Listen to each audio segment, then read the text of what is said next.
Dispur press ক্লাবৰ বাৰ্ষিক বঁটা প্ৰদান অনুষ্ঠান।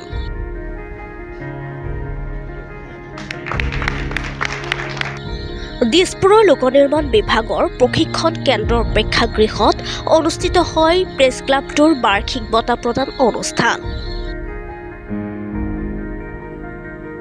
সৰ্বমুঠ ৩১ গৰাকী নিৰ্বাচিত ব্যক্তিলৈ আগবঢ়োৱা হয় ভিন ভিন বঁটা।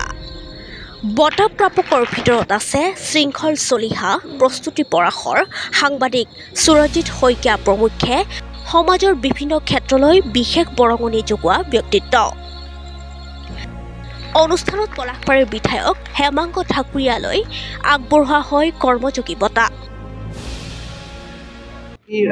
ৰাজনীতিবিদবিলাকৰ এটাই উদ্দেশ্য যে ৰাইজৰ কাম কৰিব লাগে আৰু জনপ্ৰতিনিধিবিলাকৰ এটাই উদ্দেশ্য যে জনপ্ৰতিনিধি হিচাপে ৰাইজৰ সমস্যাবিলাক সমাধান কৰিব লাগে।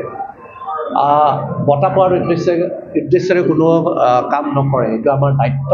কিন্তু যেতিয়া কোনোবাই বঁটাৰে স্বীকৃতি প্ৰদান কৰে নিশ্চয়কৈ এজন বিধায়কে নথৈ আনন্দিত হয়, দুগুণ উৎসাহেৰে কাম কৰাৰ এটা উৎসাহ উদ্দীপনা পায়। চ' মই বিশেষভাৱে ধন্যবাদ জ্ঞাপন কৰিছোঁ দিছপুৰ প্ৰেছ ক্লাব, সন্মানীয় দিছপুৰ প্ৰেছ ক্লাবে আজি মোক কৰ্মযোগী বঁটা আজি প্ৰদান কৰিছে। সেইটো কাৰণে মই তেওঁলোকক ধন্যবাদ, অন্তৰৰ পৰা ধন্যবাদ জ্ঞাপন কৰিছোঁ। এইটোৱে মোক আকৌ অধিক আমাৰ পলাশবাৰী সমষ্টিৰ ৰাইজৰ কাৰণে অধিক উৎসাহেৰে কাম কৰিবৰ কাৰণে যথেষ্ট মোক উদ্যোগ দিছে। ধন্যবাদ। নিশ্চয়কৈ আমাৰ সংবাদদাতাৰ এটাই ভূমিকা যে তেওঁলোকে ৰাইজৰ সমস্যাবিলাক তেওঁলোকে উপস্থাপন কৰে। বিধায়কবিলাকৰ এইটো দায়িত্ব যে সেই সমস্যাবিলাক সমাধান কৰাৰ ক্ষেত্ৰত বিধায়কবিলাকে ৰাইজৰ প্ৰতিনিধিসকলে দায়িত্ব পালন কৰিব লাগে আৰু সেই সমস্যাবিলাক সমাধান কৰাৰ যত্ন কৰিব লাগে। আচলতে সাংবাদিকতা হ'ল কিছু বছৰ হ'ল, প্ৰায় 10 বছৰতকৈ বেছি কাল কৰিছোঁ সাংবাদিকতা। আচলতে সাংবাদিকতা এজন ছাত্ৰ বুলিয়ে নিজকে ভাবোঁ। কিন্তু যি নহওক, এতিয়া Dispur press club it's an honour for মি।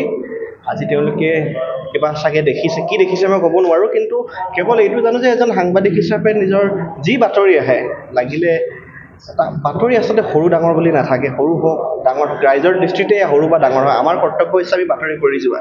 চাগে তেনে চেগত কিবা চাগে ভাল দেখা পালে তেওঁলোকে চাগে কোনো কষ্ট কৰা কোনো কাম, কোনো ভাল বাতৰি চাগে তেওঁলোকৰ চকুত পৰিলে ইমান বছৰে, সেইবাবে তেওঁলোকে সন্মান জনাইছে। সন্মান জনোৱাৰ বাবে মই ধন্যবাদ জ্ঞাপন কৰিছোঁ তেওঁলোকক।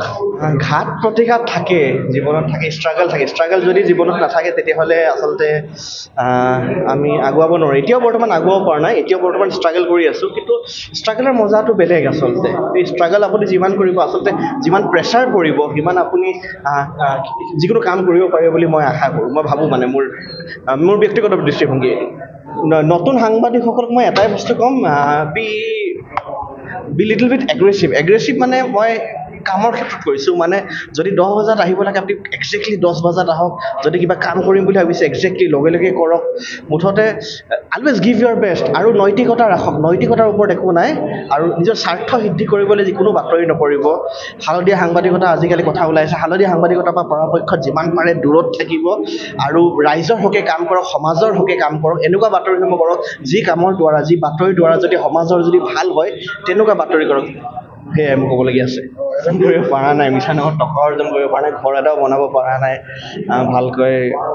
পৰাপক্ষত ঘৰলৈও কেতিয়াবা ভালদৰে টকা পইচা দিব নোৱাৰোঁ, কিন্তু এটা ছেটিছফেকশ্যন এটা থাকে কিছুমান ক্ষেত্ৰত যে ৰাইজৰ হকে কাম কৰি আছোঁ, সমাজৰ হকে কাম কৰি আছোঁ, সমাজৰ হকে বাতৰি কৰি আছোঁ। আজি কাৰোবাৰ ঘৰত কোনোবা এৰিয়াত লেণ্ডশ্লাইড হ'লে লগে আমি যাওঁ, কোনোবা বেমাৰী এজনৰ, কাৰোবাৰ কেঞ্চাৰ পেচেণ্ট এজন থাকে তাৰ বাবে বাতৰি কৰিব পাৰোঁ।